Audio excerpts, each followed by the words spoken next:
What's up guys, and welcome back to another EVE Online video. Today we're bringing you the next installment of my Rebuilding a Wormhole Corporation series.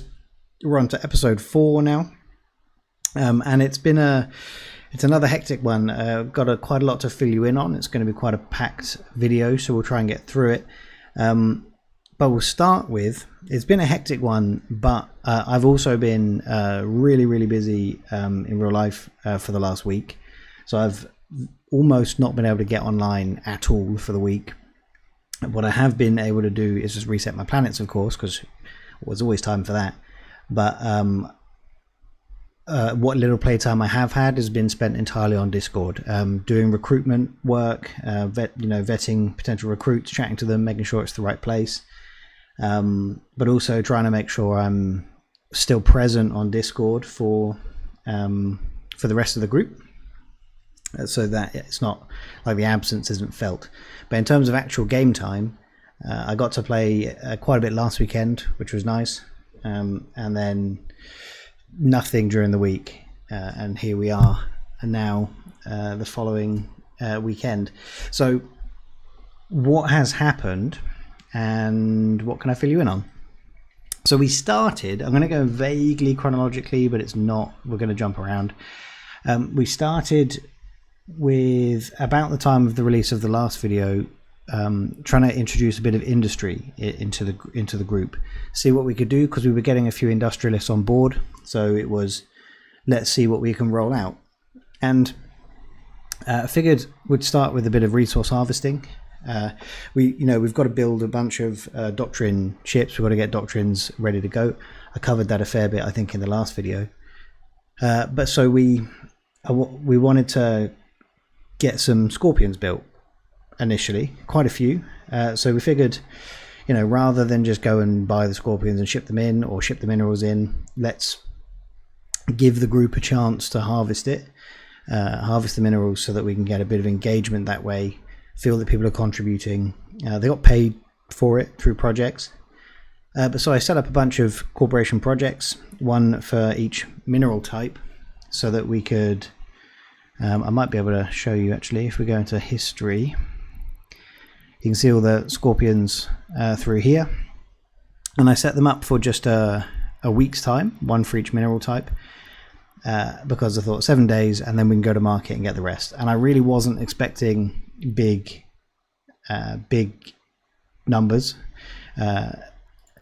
We hadn't really done any resource harvesting properly before, just kind of gas huffing, and so I really wasn't expecting much. I thought, well, maybe I get 10-15% of the minerals through that, and then we'd go and ship the rest in. Oh, how I was mistaken. As you probably just saw there, in 3.5 days we had all of the minerals required for 20 battleships, minus 50% of the pyrite, which was ridiculous. I mean, pyrite's a bottleneck for everyone, so it's expected to be a bottleneck for us as well. But the guys really pulled together. It was awesome, actually. Under the stewardship, actually, of one guy I do want to shout out, Takakor. He really galvanized everyone to get out there and do some resource harvesting to contribute to the corp, and people really responded and followed him. So that was awesome to see. And they did a bunch of it. They sacrificed their ISK making potential from gas huffing and PvE to just really go and crunch rocks, so really to contribute to the corporation. So that was super exciting, and we went from there into the weekend, where suddenly we were facing a proper eviction threat. And so that was a bit of a surprise. Literally, like the day after I released the video, we found ourselves facing an eviction threat on a Sunday morning. And I'll get the footage up for a bunch of it, and I'll talk you through it in a second. But I'll just wrap up the kind of the industry bit that we're trying to push at the moment, because the scorpion resource harvesting was so successful. What I've been trying to do in the background is, of course, we want to set up some revenue streams for the corporation as well. So we're in JSpace, so we want to set up some Tech 3 production as a revenue stream. We obviously our members generate a lot of gas, and we have a buyback program, so we get a lot of gas as a corporation. We get a lot of Tech 3 salvage as a corporation, and so you might as well turn that into Tech 3 manufacturing. So we got kind of the framework set up, and we got someone in charge to manage that process. But then because I've not been around, I've not been able to get them really enabled and kicked off and ready to go. So that's somewhere I've failed a bit in this week, but I'm hoping to rectify that moving forward, because that should generate a proper revenue stream for us. One of the nice ways that corporations have of earning money, of course, is a corporation buyback, right? That's one of the basic ways. And you may wonder, like, how does that work? Well, you offer to purchase stuff, anything essentially, from your members in whole for just below market price. So we offer 90% due to buy, and that it saves it benefits everyone. So it saves members having to haul their stuff to market, which is a pain sometimes from JSpace. They can save themselves all that effort and time and just sell it directly in whole. It also allows them to contribute a little bit to the corporation, and that's something that I think people don't really realize they're doing when they use a buyback program, is it also contributes to the corporation. And now, why is that? Of course, if you buy everything at 90% due to buy, we can then ship it to market and sell it at G to sell, or a bar or wherever. So of course there's margin built into that. Once you factor in taxes and things, it's not a huge amount of margin, but there is margin, and if you get the volumes big enough, then you obviously can make some money. But the other way to do it, of course, is then to use those materials and turn them into higher value stuff, like the Tech 3 production chain. So if we buy gas and salvage, there's then several steps, and each step increases the value of the items.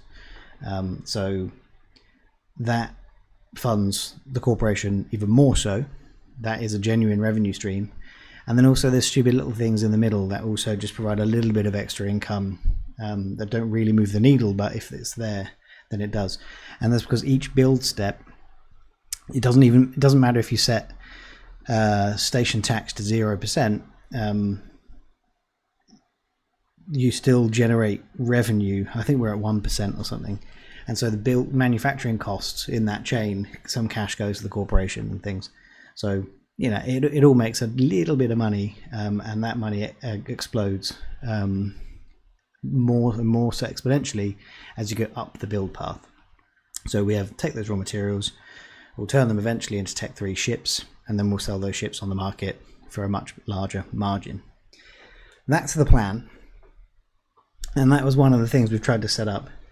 We've also been encouraging members to build things for each other and get things going that way.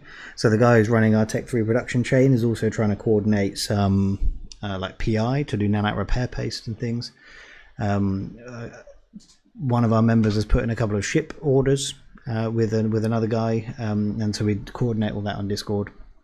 We are in the process of trying to find a better mechanism for that.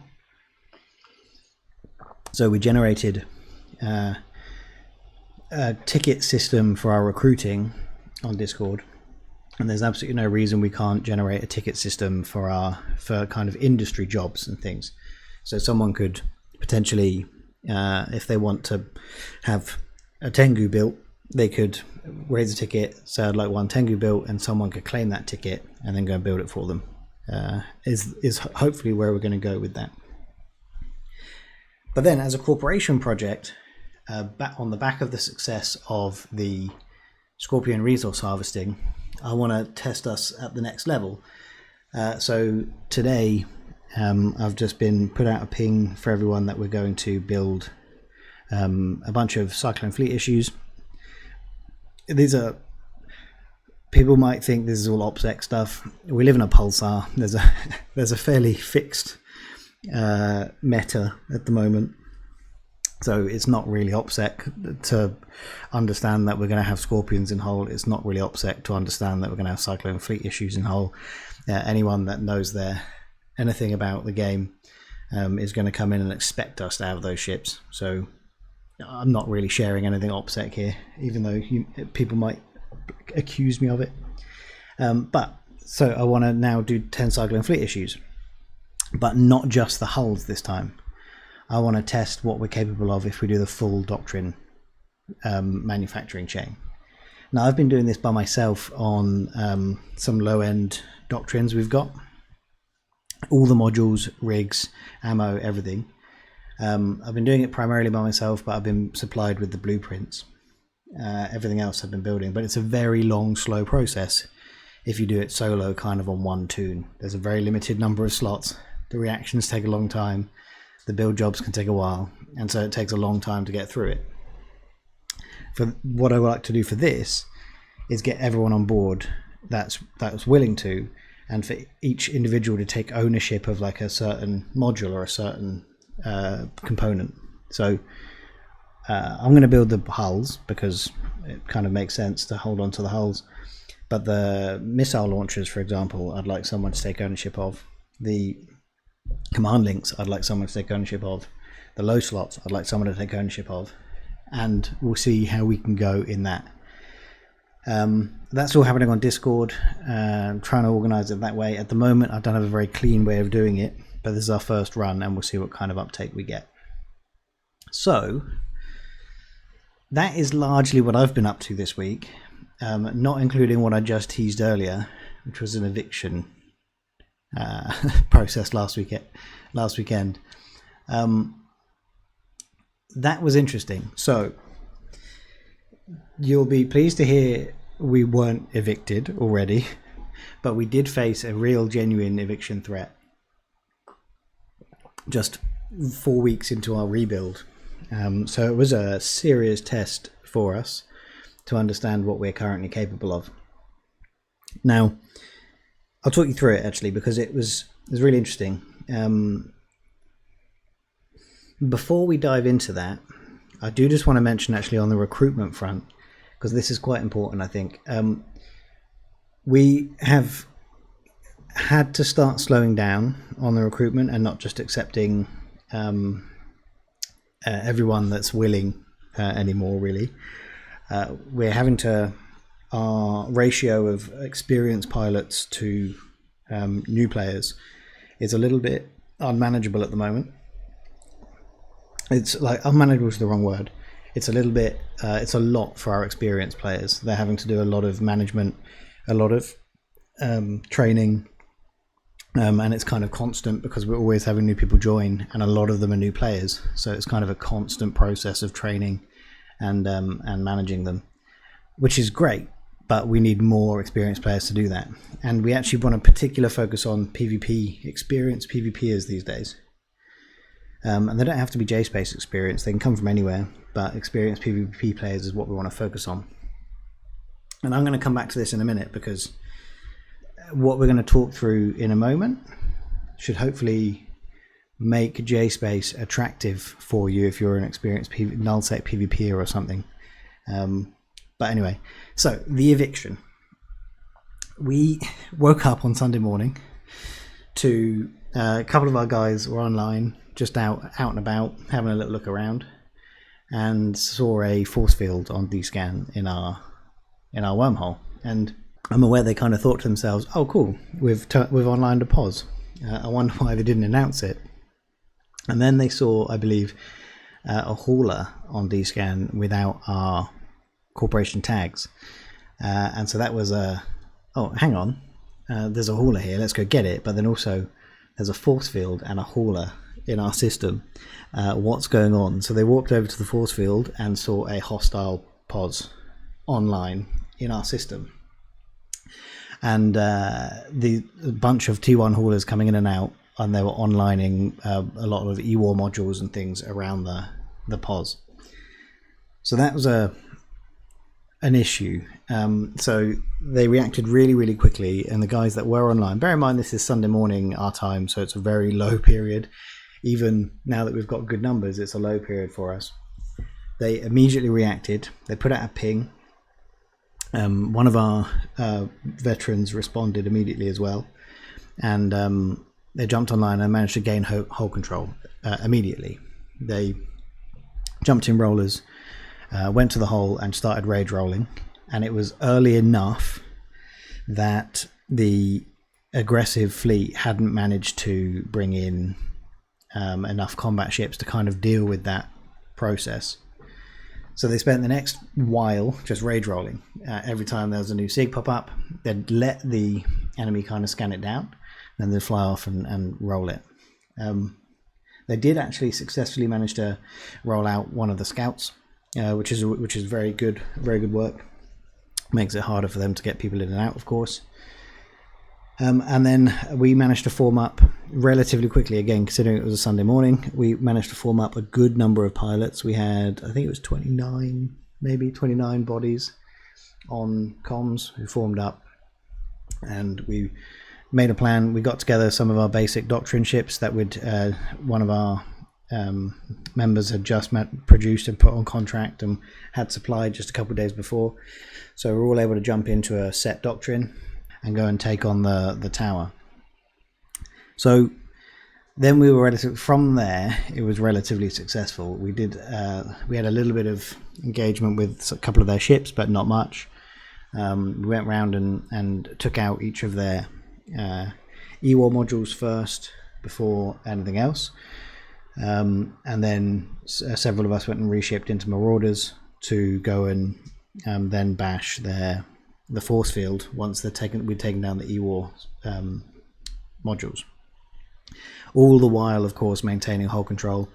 We rolled one off completely and kept them out for probes and door stopped the other, so that they couldn't bring anything in without us knowing about it.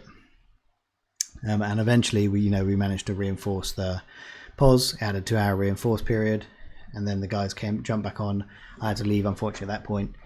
The guys jumped back on, and we managed to take the POS down, take all the modules out, and also get rid of all of the eyes we could see from them. I'm sure they logged off a seed. Who doesn't? But everyone we could see, they either self-destructed or we podded back out of system again. So it was a great success. We had a really, really strong showing for how young we are in the rebuild, and that was super exciting. There was a bunch of learning for us as well, which is always really, really useful, of course. It was a great opportunity for us to figure out how we fly as a fleet, whether we're all prepared to listen to one voice, whether that voice open to other suggestions, all that kind of stuff. So great experience in that regard, but also we learned some areas where we were already making mistakes or were lax or needed to improve things. One of those areas, for example, is we have a POS on every moon in our system. We've got something like 61 moons, and we've got a small tower on all of them. This is to stop someone being able to anchor their tower without us knowing about it. Now, what we'd kind of forgotten about, I believe, is during our last eviction, one of our moons had a hostile tower put on it, and we never took it down and replaced it. So of our 61 moons, 60 of them were ours. One had another random neutral tower on it that no one's ever bothered activating. But what that does is it meant our Discord bot didn't fire. The hostiles had obviously gone round and looked at every moon, seen one that wasn't ours, and specifically attacked and took that one down before anchoring their own. And that meant we didn't know. They chose a time where they knew we were low activity, for one, and then they did that, and it meant we just didn't know that they were doing it. We didn't get a Discord notification saying that one of our structures was under attack, so we didn't get that ping, and it wasn't until their force field was online that we had anyone notice what was going on. And so that was a big learning. Of course, we've taken their tower down now and replaced it with ours, so we will know. Even if we can't necessarily form to do something about it immediately, we know it's happening. We can put out the ping, we can get forming, and you can get there even earlier. The only reason we were successful this time round was because the guys that were online at that moment, Lamonk and then Cal, acted so quickly and so decisively in rage rolling and getting hole control. If we hadn't done that, they could have brought in any number of things and then started really messing with us. What we can't know is if it was a genuine eviction threat. Why do I say that? Is because we had come across these guys several times in the last week. Like, Bob really wants us to fight them. When we first came across them, I think we just had like a regular scrap. It was fine. It was a little bit bad-mannered. I think they were a bit salty and local. We didn't really give them much else and then went our separate ways. And then a day later, we rolled into a direct connection into their wormhole. So we went and fought them again. But we were trying out some pretty cool mechanics on them, just practicing, trying out some of our fleet mechanics and trying out some cool PvP stuff to see if we could pull it off. One example was basically they had a pause with a force field and they left a couple of ships just outside the force field to bait us into aggressing them so that they could then scram us with the tower and start attacking us. We were sat there, we could see it was clearly a bait, so we were sat cloaked up, I think, trying to figure out what the correct how we could go about this. How do we take the bait and still get a fight and not just suicide? And so a couple of our guys went for a chained boosh, which they pulled off flawlessly. So the hostiles weren't expecting that, of course. The guys warped in, booshed them 100, and then booshed them another 100, so they were over 200 kilometers away now, out of range of the tower, and we could warp in and took out 2 of their ships like that before they could even respond. And so I think, I don't know because we haven't actually conversed, but I think they got a bit salty about that as well. They didn't really like the cocky, for want of a better phrase, it probably did look a bit cocky, mechanics to try and get them. We view it as we were just practicing, like it was trying out, it was an opportunity for our guys to just try out some stuff. They possibly viewed it as not that. And then we came across them one more time, where again, we actually came out on top in another scrap. So I think they weren't particularly thrilled with us. And so my assumption is that they just anchored a pause to then start messing with us in home. I don't think they were actually a genuine eviction threat, but we don't know that. And who knows, if they managed to get a really well-established foothold and annoyed us enough, they might have then gone, oh, we're here now, let's see if we can take them out. So we won't know that. But then Bob, Big Bob, a few days later, we rolled into a direct connection to them again. So it was 4 days out of, I think, 9 we had direct connections to them, which is insane. And we did see that on this occasion their structure had been reinforced in their home system. It wasn't us. We rolled into it and saw it being reinforced. But it's possible that they think we've then reinforced their structure. So this might not be put to bed, because we've then also been contacted by one of the well-known alliances who said that they've been contacted by a clean clone offering money to evict us. So these things, it could be I'm not going to name them. It could be these guys. It might not be. We won't know. Because they've used a clean clone to contact the group, but they reached out to us and said, hey, just a heads up, someone's tried to pay us to evict you. We're not interested in doing it, which is awesome of them, but that is what's happening at the moment. So who knows if this is really done. Bob seems intent on having us fight to the death with this corporation. If you are interested who they are, of course you can just go and check out Zkill. Their tower will be on our Zkill in our system. But yeah, so that was a lot of excitement for a Sunday. And it takes such a long time. POS mechanics are such a pain. Like, so if you can get a force field online, you're in such a strong position. It took us all day to take out a POS because of the ridiculous POS mechanics. But that's all kind of my involvement. But I've also heard there's also been some really positive PvP experiences for us over the course of the week, to the point that actually I want to shout out a couple of corporations, because I got feedback directly from the members. They've had these engagements with them, and I think that's really cool. It's one of the great things about JSpace.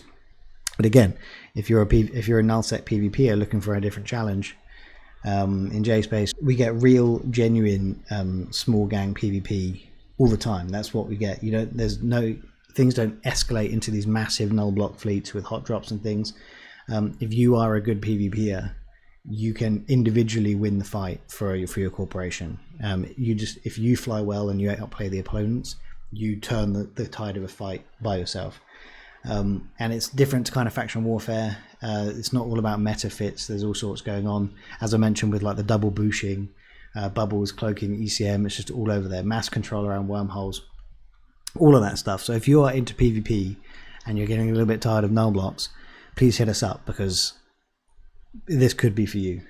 But as I was saying about that, our guys have had some brilliant small gan fights over the course of the week as well, and we want to shout out a couple of the groups, because they've been really cool. I unfortunately wasn't there, but people felt the need to tell me about it. That's how positive the engagement was.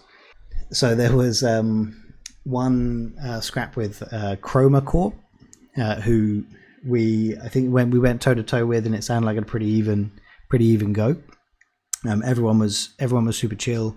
You had a good fight, and then there was a good bit of chatting afterwards. Really positive engagement. So thanks a lot to Chroma Corp, and also White Sky.